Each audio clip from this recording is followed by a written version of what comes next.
Toi whatalawatu I le toi tangi mai o whaasalonga le 685 radio show le nei tai au po le tātou 685 morning show. E le hoi tai au le asalua la tau ia le asuma le valu nei o iuni lua fe lua se fulma le whapeo no ta ua le taimi o solo se taimi o le tau le so o na tau no umai lea o le sunga ia tupuola ato Faoagali o le alafuso sa moa mo ta alonga le Olimipeka le ua tapena. Tuai la tolo mai mo mai I lunga o le tātou Facebook Live ma le tātou YouTube channel whaatalo vatu ma o follow vatu nei tai au. Ai, o leo matu whatasi le tai o nei, ia ele ngata o le sunga tupuola ato Faoagali, ia o le alafuso Samoa, ia e meise foi, ia o siona tua a ia Steven, ia leo matu whatasi nei tai au, whaatalo whamomu atu Steven nei tai au, maro se fua, good morning. Yeah. Se fua. Te oili, whafkai mura ngoa. Malo whaftai, ia. Talofa tupuola o ato Faoagali, and it's good to have you on our show this morning, and welcome to our show, 685 Morning Show. Malo se fua, Manuia. Yeah, good morning. Thank you for having me. Yeah, okay. Yeah, sana la mo mono fsiri pe le sunga ya na Steven lo tu a tulanga pe na ia au tapenanga ia a mese foi o tapena toi o atoile I talonga o Olimipeka ma mafuanga na lena malanga mai nei Steven fa mo le fa nei sa no le vai ngol malanga mai nei mat por kalame le anga ia to ato I talonga o Olimipeka. Yeah, kai fa fsili ia wa ko ngi mo le koluma singa kolengi ato po Olimipeka I Sindi. Okay. Yeah, ai vole ma wala ulia mai I fiki le asosi fusu a fiki ma ki malanga ko I fiki fai sanga longa le lead up to the Olympics. To Olympics. Yeah.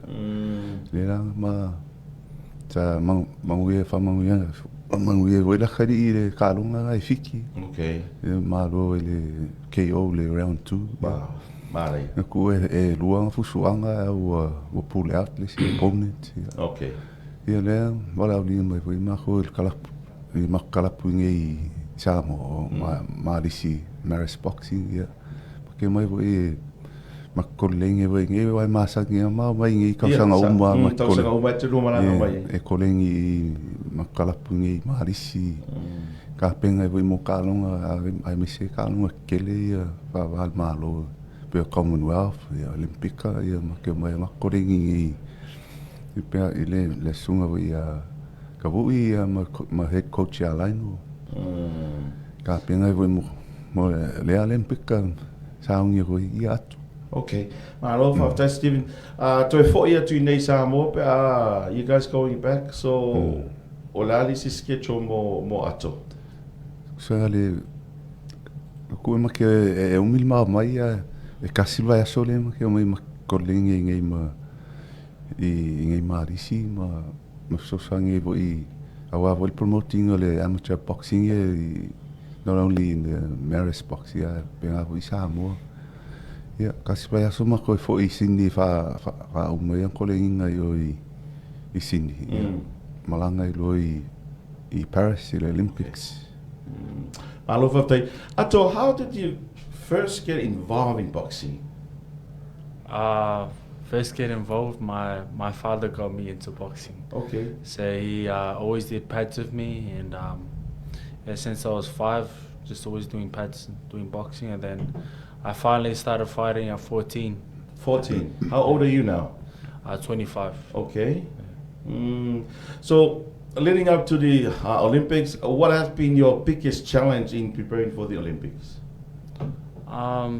There's always challenges, but Diet. Diet, eating, so that's the biggest challenge. So tell us more about your preparation. Preparation has been good. Getting good sparring, Jai, Pattaya. So it's been very good preparation. So okay. I feel ready. Yeah. And this is not your first time for the Olympics, right? Yeah, it's your second time. Yeah, second Olympics. Second Olympics. Update us for your performance from the last Olympics. I lost split decision in the first round, but I felt like I could have won, but it's alright. I had an injury anyway in the fight. So, what are your goals for this Olympics and beyond? of course, everyone wants to be on the podium for the Olympics. Then after that, turn professional and go into the pro ranks. Yeah. Tavui told me that you are the only boxer from the Pacific to represent the Pacific in this coming Olympics, is that right? Only, besides Australia. Besides Australia? But there's no New Zealand? No New Zealand, no one else. Yeah. Wow. Yeah. Talk to us, Stephen and Ato, about the money, the funds to prepare your son for the Olympics. That's another challenge for you guys. Yeah, I think besides the diet, money is, especially in amateur boxing. Yeah. I think sponsors. Whakaiu i ka hoa inga marisi. Yes. Lako lang malosi kele wau sanga. Koi ki a koa ngeres furu wau sanga o sapora marisi ya ato i ka ngole amateur boxing. And that's why makeo mai ngi kau sanga to support the club and promote amateur boxing. Well, mo ia le professional boxing popular. Pero kau die out ka ho amateur boxing. On the grassroots level anga makau makwai kau in the focus for year. Yeah, you know the powers that be the amateur boxing anga the grassroots level.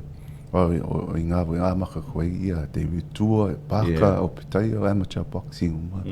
And that's our focus le Maris boxing is to develop talents like Ato and there's a few others as well, or Marion or Jansen.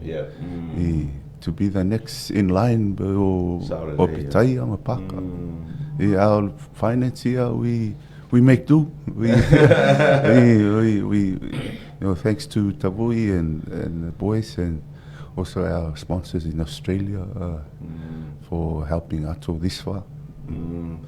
Ele tau mo fia tapenanga o Olimipeka, especially le tai ta.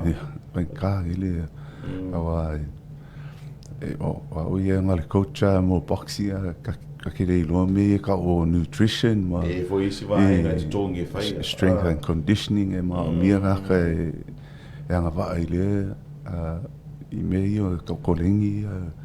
So we need to pay those people to help Ato and prepare as well as attend international training camp.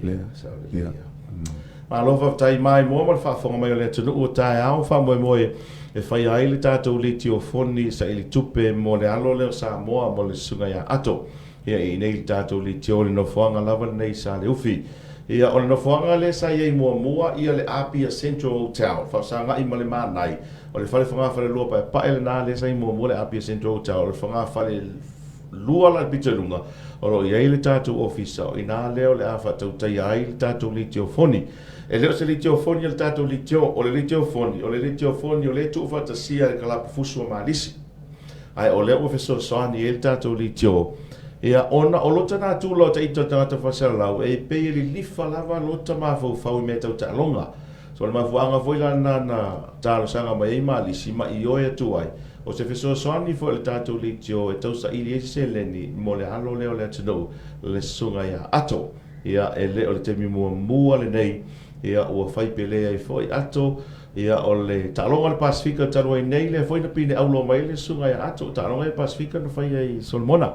Ato, my last question, what's your message to our young kids who are allowed to participate in these sports? What's your message? Just have fun with the sport and enjoy it, and whatever you want to pursue, if it's boxing, rugby, just pursue it with all your heart. That's probably the biggest thing for me. Malo whaafitai tele a Stephen mo le avanoa te lola tātou whenua I tai au a tonu fo I o tai au ma wele avanoa te su mai sau 5 tāla pe se fulu tāla mo ato e mapu e se luata mo ato ai whaafitai tele Stephen mo le avanoa ma lui tele o whaivanea. So thank you Ato for your time on our show this morning. Thank you. Whaafitai lava o le na ua whaafonga mai mo mai le tunu I whaatalanoanga ma le sunga ia Ato ia mo siona tama ia po siona tua a foi. Ia mai mana tu taulunga toi mataro programa o le 685 morning show I le nei foi tai au le asalua mo se si whapoponga i le tau le ono i le tai au Manuia tele wharousua teitai o le atunu po le palemene i le so Manuia fo i lava singa le atunu i le so mesio a o ngal whanau whasoi fo ia.